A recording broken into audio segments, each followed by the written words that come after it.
Welcome to East Tennessee Pinball. Today it's time to go through these score rails on this EM shooter.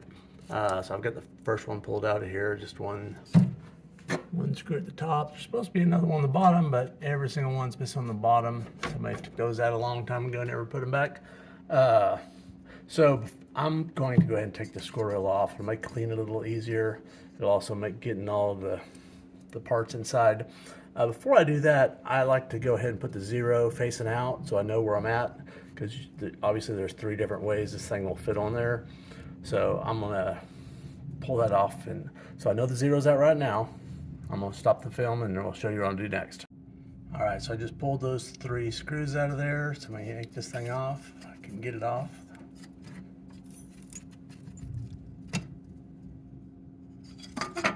Next thing is I'm putting a line right here, as that's lined up with a 0, so I know which way it goes. So now I can play with it without losing track of which number that goes on, because that 0 corresponds these switches being in a certain state. So I'm just gonna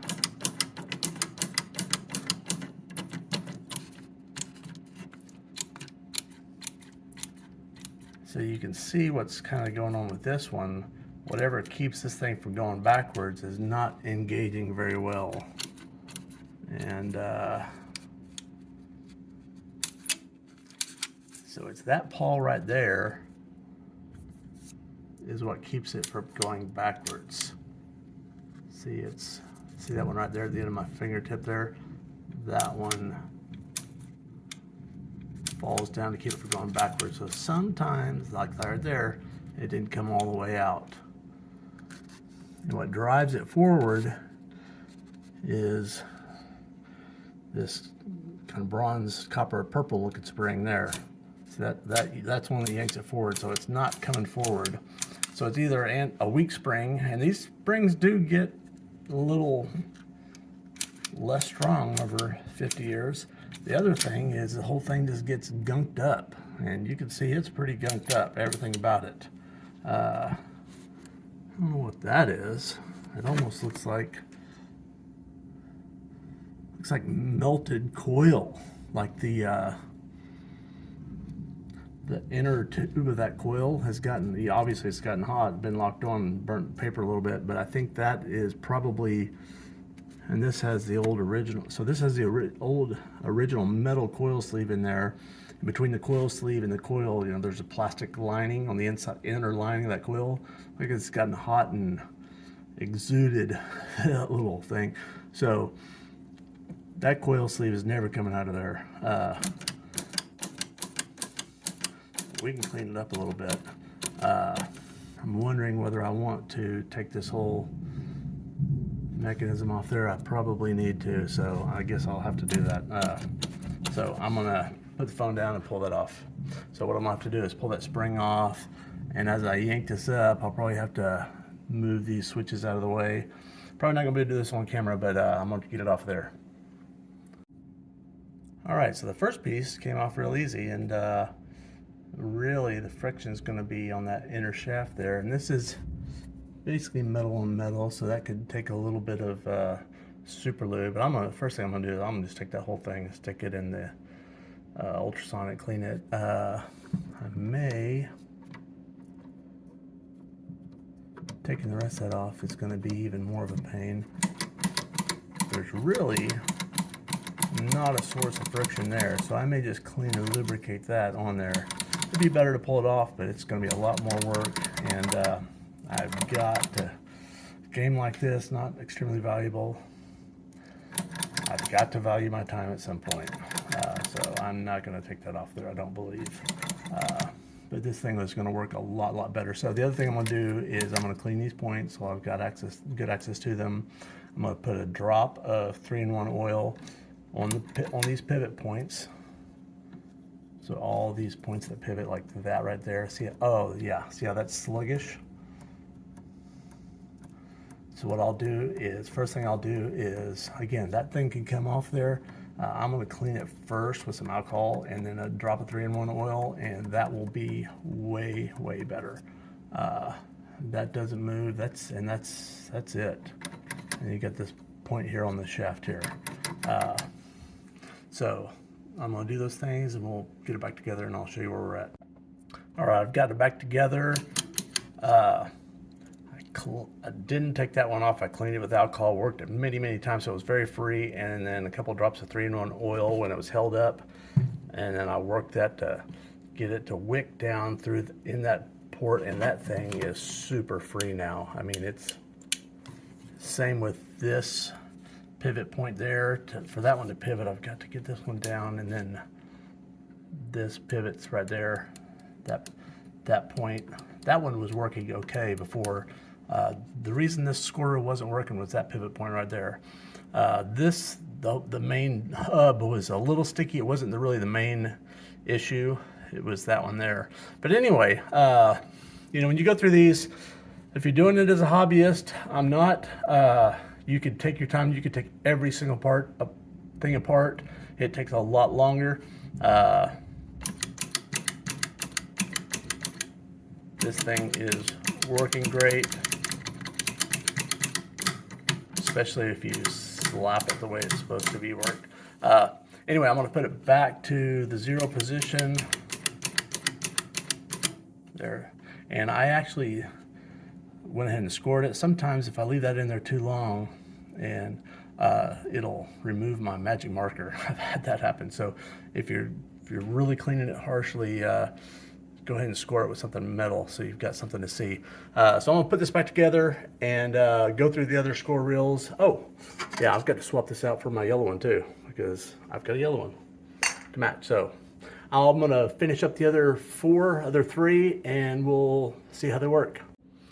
So this is what I got to on the 1,000 score reel. It's a little bit more complicated. It's got this wheel that basically the game needs to know what score it gets to so it can do a free game on the 1,000s wheel. It doesn't, I don't think it's got one on the 10,000s. I don't believe so. I can't really see very well. I don't think so. I think it's only the 1,000 that's on there. Here's one issue though I have with, well, not that big of an issue. I'm going to clean this, but I'm probably never going to use this. I said in the other video the extended play wasn't working.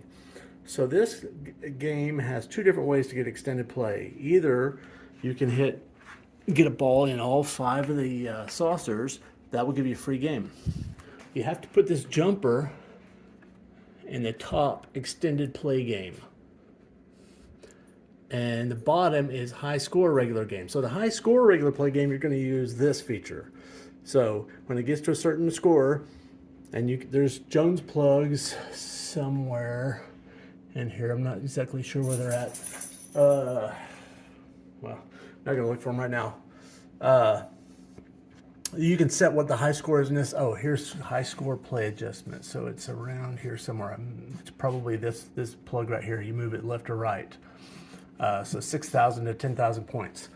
So anyway, that adjusts this. You get a high score either with a high score or with the 5 saucers lit, not both at the same time.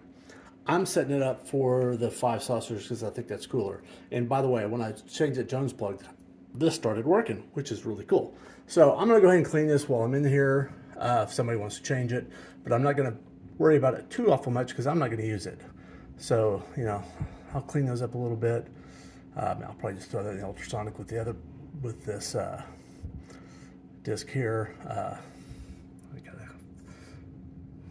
So just pull that out of the way, and I'll pull this off, clean all the parts, put it back together, and move on to the next one. I gotta stay focused on what I'm looking at. I can't actually film while I'm looking through the screen, but I have to look there every now and then because I drift off, so I apologize for that.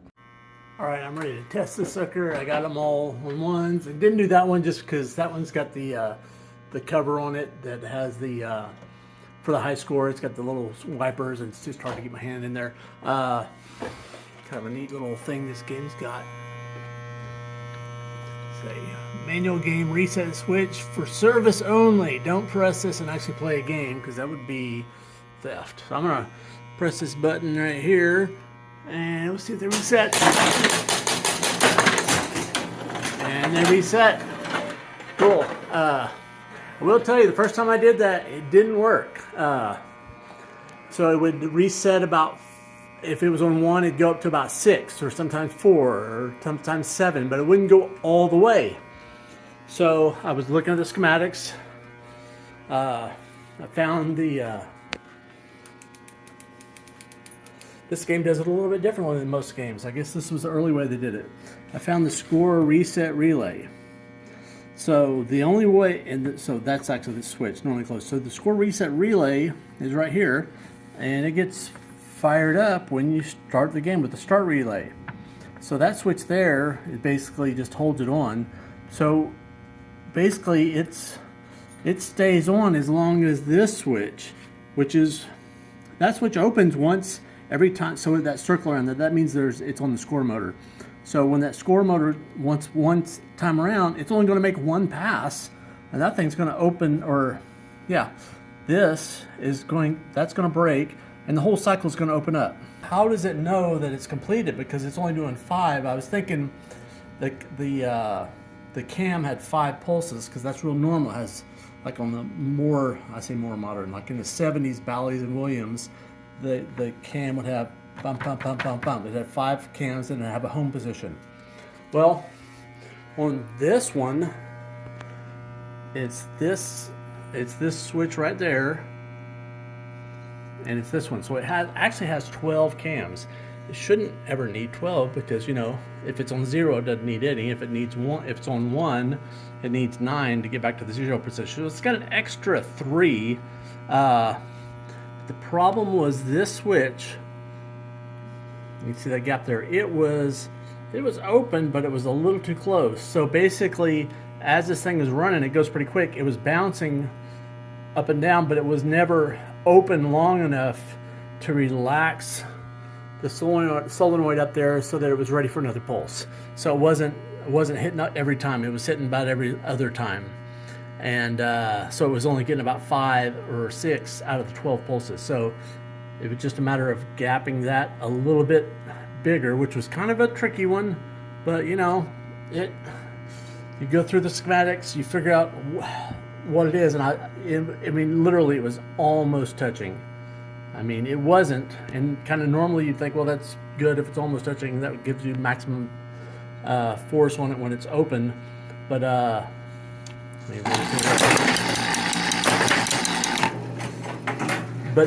you know, you do need a little space, and that's kind of the rule of thumb on these EMs is, you know, don't adjust the switches unless you're pretty sure they need it. If they're opening and closing when the relay opens and is energized, don't mess with it. You know, don't think, well, I need to make it a little bit more firm or a little bit less firm, have a little bit, you know. Trust that it's probably the way it should be as long as it's opening and closing, because usually it is. And it's hard to know about these little intricacies like this. If you go through and switch every single one, you can get yourself in trouble. So just get them, make sure they're all opening and closing. And then there's going to be a couple that you have to go back and do things like this too.